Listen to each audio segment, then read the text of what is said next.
Salam sejahtera Malaysia, denyut nadi suara rakyat bergema di channel ini. Tuan-tuan dan puan-puan yang dihormati sekalian, saya ada satu soalan cepu emas untuk anda semua. Anda boleh komen, saya minta bantuan anda untuk komen di ruangan komen apa pendapat anda. Perlukah kes Najib diberhentikan bicaranya? Iaitu berkenaan dengan tuntutan agaknya daripada orang-orang UMNO supaya Najib Razak mendapat tahanan di rumah. Patutkah untuk kes ini sebenarnya tak patut pun untuk diheboh-heboh, tak patut untuk dibesar-besar. Sepatutnya Najib teruskan penjara dia di hospital pula. Penjara dia di penjara kah? Anda boleh komen apa saja yang anda ingin, tetapi janganlah memaki hamun pula ya. Okey. Akhirnya Perdana Menteri Datuk Seri Anwar Ibrahim memberikan kata-kata komen berkenaan dengan perkara ini. Tiada tekanan untuk menghentikan bicara kes Najib. Perbicaraan kes rasuah bekas Perdana Menteri Najib Razak yang sedang dipenjarakan akan diteruskan.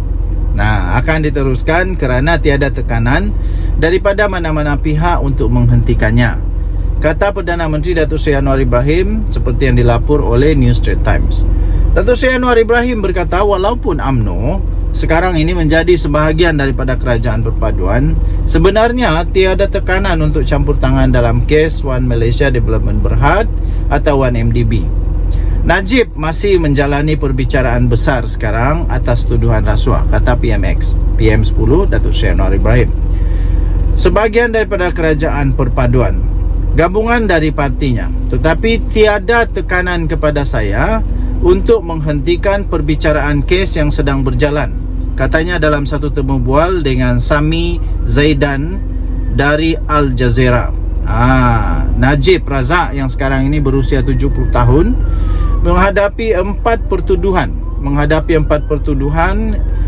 menggunakan kedudukannya untuk mendapatkan rasuah berjumlah 2.3 bilion ringgit Malaysia milik One Malaysia Development Berhad 1MDB dan juga 21 pertuduhan pengubahan wang haram membabitkan jumlah yang sama.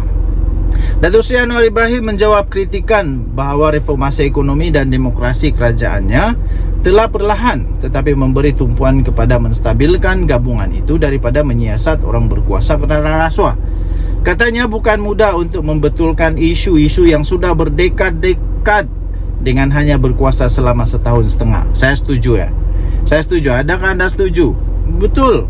Masalah yang sudah berdekad-dekad, berpuluh-puluh tahun bukannya mudah untuk diselesaikan hanya dengan 1 tahun setengah. Tenang. Kita telah melihat percubaan pada masa lalu, malah di Eropah Timur, di mana negara-negara berkobar-kobar untuk menjejaskan pembaharuan pantas. Akhirnya menjadi bencana kepada ekonomi dan persediaan politik. Dalam kes ini kita bertentangan dengan hasutan pembangkang ini. Apa yang paling penting ialah takbir urus, kata PM10. Dan beliau berkata lagi, apa yang kami berjaya lakukan adalah untuk memeriksa penyalahgunaan oleh pemimpin dan anggota kabinet daripada membazirkan kekayaan melalui rintangan terus. Tender yang bernilai berbilion-bilion dolar, kami telah menghentikannya, katanya, seperti yang dilaporkan oleh The Malaysian Insight, diterbitkan semula di sabudin.com.net 19 Mei 2024. Tinggalkan komen anda, apa pendapat anda.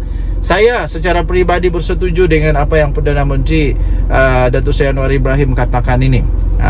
Okey, saya setuju, terutamanya untuk membetulkan masalah yang sudah berpuluh-puluh tahun menjadi masalah. What you expect? Janganlah expect hari ini jadi PM semua dapat selesai masalah. Tak adalah macam tu.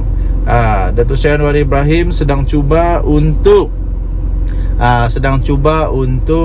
memperbaiki satu demi satu secara baik, bukan tergesa-gesa, secara holistik. Datuk Seri Anwar Ibrahim sedang membetulkan apa yang memang sudah masalah berpuluh-puluh tahun.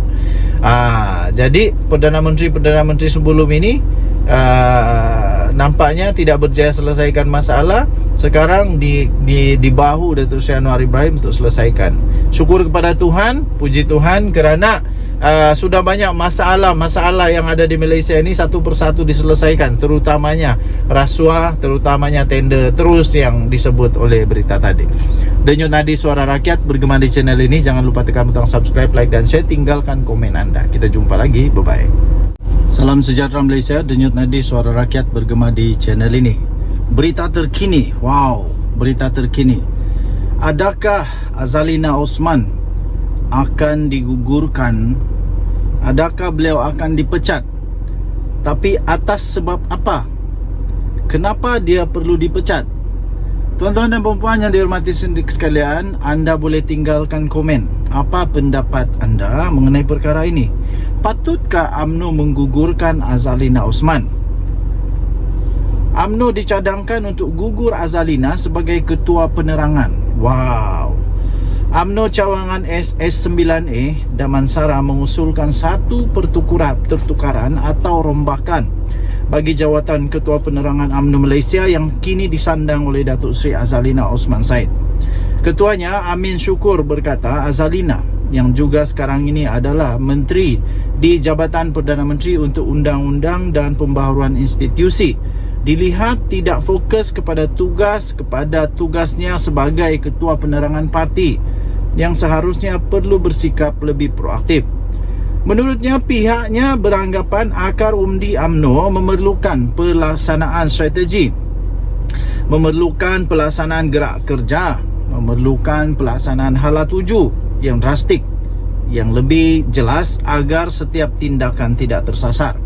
Menurut kenyataan mereka, disebabkan daripada itu, kita memerlukan seorang individu atau seorang figura yang mungkin boleh lebih fokus untuk bertindak sebagai ketua penerangan dan mempunyai masa untuk merencana usaha-usaha serta tindakan yang sifatnya tidak bermusim, kata mereka. Tambahnya lagi, satu pelan naratif untuk masa depan UMNO yang lebih praktikal perlulah segera digerakkan oleh Ketua Penerangan, serta segala usaha perlu digembleng kepada usaha yang bersangkutan dengan portfolio penerangan. Katanya menerusi usul yang berkaitan perkembangan mutakhir daripada akar umbi UMNO. Ya, susulan akar umbi dikatakan kurang pendedahan serta kurang penerangan secara dalaman, khususnya dari unit atau pasukan terbabit. Justru Amin berkata UMNO cawangan SS9A Damansara mahu mengusulkan supaya Datuk Seri Rizal Marikan Naina Marikan untuk menggalas tugas Ketua Penerangan baru dan berharap usul itu tidak diketepikan. Tidak diketepikan dan berharap usul itu dapat dipertimbangkan oleh kepimpinan tertinggi UMNO. Mereka berkata melalui kemahiran, pengetahuan serta pengalaman yang dimiliki oleh beliau, ia dilihat satu kelebihan yang boleh diguna pakai untuk kebaikan UMNO. Selain daripada itu, UMNO cawangan SS9A juga beranggapan beliau mempunyai masa untuk lebih fokus untuk merencana, bergerak dan bertindak sebagai Ketua Penerangan yang baru, katanya dalam kenyataan itu. Katanya cadangan itu diusulkan selepas melalui pertimbangan rasional demi kebaikan UMNO dalam mendapani situasi semasa politik tanah air. Daripada Sinar Harian diterbitkan semula di sabudin.com.net. Sekali lagi saya ingin bertanya kepada tuan-tuan dan puan-puan yang arif lagi bijaksana, apakah anda bersetuju sekiranya Azalina Osman Said digugurkan, dipecatkah digugurkan ya, digugurkan dan diganti dengan penggantinya yang dicadangkan, yaitu Datuk Seri Rizal Marikan Naina Marikan? Adakah anda setuju? Dapatkah Datuk Seri Rizal Marikan Naina Marikan ini untuk menggalas tugas dan seterusnya mengembalikan semula kegemilangan UMNO? Ataupun pada pendapat anda sebenarnya tak ada maksud pun, sama ada Zalina kah, sama ada Rizal Marikan kah, sama saja UMNO tetap sama. Apa pendapat anda? Siapa yang sepatutnya letak jawatan? Siapa yang sepatutnya letak jawatan di dalam UMNO? Mungkin anda ada pengalaman, ada pendapat anda sendiri, anda boleh tinggalkan di ruangan komen. Denyut Nadi, suara rakyat bergema di channel ini. Jangan lupa untuk tekan butang subscribe, like dan share. Saya ingin ucapkan selamat Hari Ibu yang sudah lalu, tapi belum lama lah, sudah lalu. Apalagi Hari Guru yang sudah lalu. Dan hari-hari seterusnya kita doakan semoga semuanya baik-baik saja. Kita jumpa lagi, bye-bye.